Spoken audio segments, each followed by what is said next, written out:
ओम शांति। 11/4/22 की वाणी है। मीठे बच्चे, तुम्हारी बुद्धि में सारा दिन सर्विस के ही ख्यालात चलने चाहिए। तुम्हें सबका कल्याण करना है क्योंकि तुम हो अंधों की लाठी। प्रश्न, ऊंच पद पाने के लिए मुख्य कौन सी धारणा चाहिए? उत्तर, ऊंच पद तब मिलेगा जब अपनी कर्मेंद्रियों पर पूरा कंट्रोल होगा। अगर कर्मेंद्रिया वश नहीं, चलन ठीक नहीं, बहुत अधिक तमन्नाएं हैं, लालच है, तो ऊंच पद से वंचित हो जाएंगे। ऊंच पद पाना है तो माता पिता को पूरा फॉलो करो, कर्मेंद्रिय जीत बनो। गीत, नयनहीन को राह दिखाओ प्रभु, दर दर ठोकर खाए। ओम शांति। क्योंकि पुकारते तो सब हैं, परंतु ये नहीं जानते हैं कि जाना कहाँ है और कौन ले जाएगा। जैसे कि ड्रामा अथवा भावीवश भक्तों को भक्ति करनी है। जब भक्ति पूरी होती है तब ही पाप आते हैं। कितने दर दर भटकते हैं, मेले मलाखड़े लगते हैं, दिन प्रतिदिन वृद्धि को पाते जाते हैं। श्रद्धा से तीर्थों पर जाना भटकना चलता ही आता है। बहुत समय हो जाता है तो भी गवर्नमेंट स्टैंप आदि बनाती रहती है, साधुओं आदि के भी स्टैंप बनाती है, बर्थडे मनाते हैं। यह सब है रावण राज्य का अथवा माया का भपका। उनका भी मेला मलाखड़ा चाहिए। आधा कल्प से तुम रावण राज्य में भटकते रहे, अब बाबा आकर रावण राज्य से छुड़ाए राम राज्य में ले जाते हैं। दुनिया यह नहीं जानती कि आपे ही पूज्य, आपे ही पुजारी। यह महिमा किसकी है? पहले 16 कला संपूर्ण पूज्य रहते हैं, फिर 2 कला कम हो जाती है तो उनको सेमी कहेंगे। फुल पूज्य फिर 2 कला कम होने से सेमी पूज्य कहेंगे। तुम जानते हो पुजारी से फिर पूज्य बन रहे हैं, फिर सेमी पूज्य बनेंगे। अब इस कलयुग के अंत में हमारा पुजारी पने का पाठ खत्म होता है। पूज्य बनाने के लिए बाबा को आना पड़ता है। अब बाबा विश्व का मालिक बनाते हैं। विश्व तो यह भी है, वह भी होगी। वहां मनुष्य बहुत थोड़े होते हैं। एक धर्म होता है, अनेक धर्म होने से भी हंगामा होता है। अब बाबा आया है लायक बनाने। जितना बाबा को याद करेंगे उतना अपना भी कल्याण करेंगे। देखना है कि कल्याण करने का कितना शौक रहता है। जैसे आर्टिस्ट है, उनको ख्याल रहता है ऐसे ऐसे चित्र बनाएं जिससे मनुष्य अच्छी रीति समझ जाए। समझेंगे हम बेहद के बाप की सर्विस करते हैं। भारत को स्वर्ग बनाना है। प्रदर्शनी में देखो कितने ढेर आते हैं, तो प्रदर्शनी के ऐसे चित्र बनाएं जो कोई भी समझ जाए कि यह चित्र एक्यूरेट रास्ता बताने वाले हैं। मेले मलाखड़े आदि जो है वह तो उनके आगे कुछ भी नहीं है। आर्टिस्ट जो इस ज्ञान को समझते हैं उनकी बुद्धि में रहेगा ऐसे ऐसे चित्र बनाएं जो बहुतों का कल्याण हो जाए। रात दिन बुद्धि इस बात में लगी रहे। इन चीजों का बहुत शौक रहता है। मौत तो अचानक आता है। अगर जूती आदि की याद में रहे, मौत आ गया तो जूती जैसा जन्म मिलेगा। यहाँ तो बाप कहते हैं देह सहित सबको भूलना है। यह भी तुम समझते हो कि बाप कौन है। कोई से पूछो आत्माओं के बाप को जानते हो? कहते हैं नहीं। याद कितना करते हैं, मांगते रहते हैं। देवियों से भी जाकर मांगते हैं। देवी की पूजा की और कुछ मिल गया तो बस उन पर कुर्बान हो जाते हैं।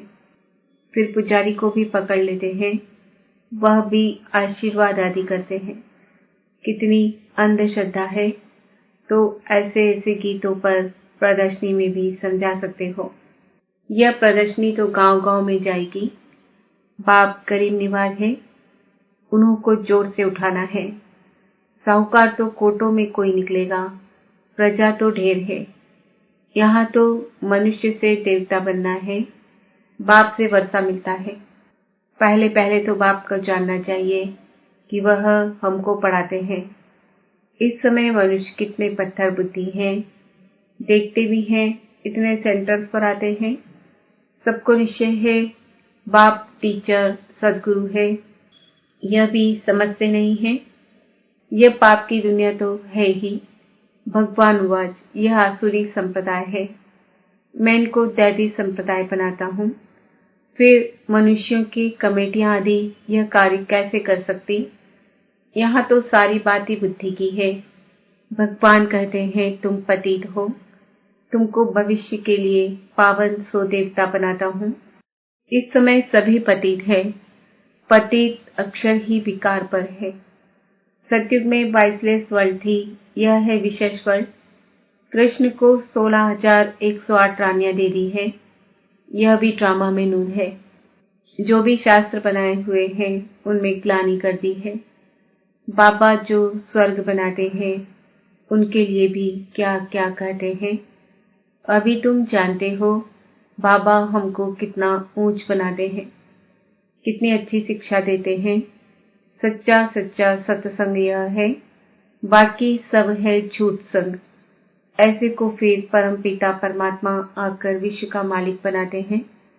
बाप समझाते हैं बच्चे, तुमको अब अंधों की लाठी बनना है। जो खुद ही सच्चे नहीं है वह फिर औरों की लाठी क्या बनेंगे। भल करके ज्ञान का विनाश नहीं होता। एक बारी माँ बाप कहा तो कुछ न कुछ मिलना चाहिए, परंतु नंबरवार पद तो है ना। चलन से भी कुछ मालूम पड़ जाता है, फिर भी पुरुषार्थ कराया जाता है। ऐसे नहीं जो मिला सो ठीक। पुरुषार्थ से ऊंच प्रारब्ध मिलनी है। बिगर पुरुषार्थ तो पानी भी न मिले। इसको कर्म क्षेत्र कहा जाता है। यहाँ कर्म बिगर मनुष्य रह ना सके। कर्म संन्यास अक्षर ही रॉन्ग है। बहुत हट करते हैं, पानी पर आग पर चलना सीखते हैं, परंतु फायदा क्या मिला? मुफ्त आयु गंवाते हैं। भक्ति की जाती है रावण के दुख से छूटने के लिए, छूटकर फिर वापस जाना है। इसलिए सब याद करते हैं हम मुक्ति धाम में जाएं अथवा सुख धाम में जाएं, दोनों ही पास्ट हो गए हैं। भारत सुख धाम था, अब नर्क है तो नर्कवासी कहेंगे ना। तुम खुद कहते हो फलाना स्वर्गवासी हुआ, अच्छा तुम तो नर्क में हो ना। हेवन के अगेंस्ट हेल है, बाकी वह तो है शांति धाम। बड़े बड़े लोग इतना भी समझते नहीं हैं, अपने को आप ही सिद्ध करते हैं हम हेल में हैं। बड़ी युक्ति से सिद्ध कर बताना है। यह प्रदर्शनी तो बहुत काम कर दिखाएगी। इस समय मनुष्य कितने पाप करते हैं। स्वर्ग में ऐसी बातें होती नहीं, वहां तो प्रारब्ध है। तुम फिर से अब स्वर्ग में चलते हो। तुम कहेंगे अनेक बार इस विश्व के मालिक हम बने हैं, फिर अब बन रहे हैं। दुनिया में किसको भी पता नहीं, तुम्हारे में भी कोई समझते हैं। इस खेल से कोई छूट नहीं सकते। मोक्ष भी मनुष्य तब चाहते हैं जब दुखी होते हैं। बाबा तो कहते हैं अच्छी रीति पुरुषार्थ करो, माँ बाप को फॉलो करो, अच्छा पद पालो, अपनी चलन को सुधारो। बाप तो राह बताते हैं, फिर उस पर क्यों नहीं चलते हो? जास्ती तमन्नाएं नहीं रखनी चाहिए। यज्ञ से जो मिले सो खाना है। लालच है, कर्मेंद्रियां वश में नहीं है तो पद भी ऊंचा नहीं पा सकते। तो ऐसे ऐसे गीत प्रदर्शनी में बजाएं, उस पर तुम समझा सकते हो। तुम हो शिव बाबा के परिवार। शिव बाबा के ऊपर तो कोई है नहीं, और सबके ऊपर तो कोई न कोई निकलेंगे। 84 जन्म में दादा बाबा भी 84 मिलते हैं। शिव बाबा है रचता, अब नई रचना रच रहे हैं, अर्थात पुरानी को नया बनाते हैं। तुम जानते हो हम सांवरे से गोरे बनते हैं। स्वर्ग में श्री कृष्ण है नंबर 1, फिर लास्ट में उनका जन्म है, फिर यही पहला नंबर बनता है। पूरे पूरे 84 जन्म श्री कृष्ण ने लिए हैं। सूर्यवंशी दैवी संप्रदाय ने पूरे 84 जन्म लिए। बाप कहते हैं जो श्री कृष्ण पहला नंबर था, उनके ही अंतिम जन्म में प्रवेश कर फिर उनको श्री कृष्ण बनाता हूँ। अच्छा मीठे मीठे सिकिल दे बच्चों प्रति माता पिता बाप दादा का याद प्यार और गुड मॉर्निंग। रूहानी बाप की रूहानी बच्चों को नमस्ते। हम रूहानी बच्चों की रूहानी बाप दादा को याद प्यार गुड मॉर्निंग नमस्ते ओम शांति। धारणा के लिए मुख्य सार, कोई भी विनाशी तमन्नाएं नहीं रखनी है, अपना और सर्व का कल्याण करना है। देह सहित सब कुछ भूल वापस घर चलना है, इसलिए चेक करना है कि बुद्धि कहीं पर भी अटकी हुई ना हो। वरदान, नेचुरल अटेंशन को अपनी नेचर बनाने वाले स्मृति स्वरूप हो। सेना में जो सैनिक होते हैं वह कभी भी अलबेले नहीं रहते, सदा अटेंशन में अलर्ट रहते हैं। आप भी पांडव सेना हो, इसमें जरा भी अलबेलापन न हो। अटेंशन एक नेचुरल विधि बन जाए। कई अटेंशन का भी टेंशन रखते हैं, लेकिन टेंशन की लाइफ सदा नहीं चल सकती, इसलिए नेचुरल अटेंशन अपनी नेचर बनाओ। अटेंशन रखने से स्वतः स्मृति स्वरूप बन जाएंगे, विस्मृति की आदत छूट जाएगी।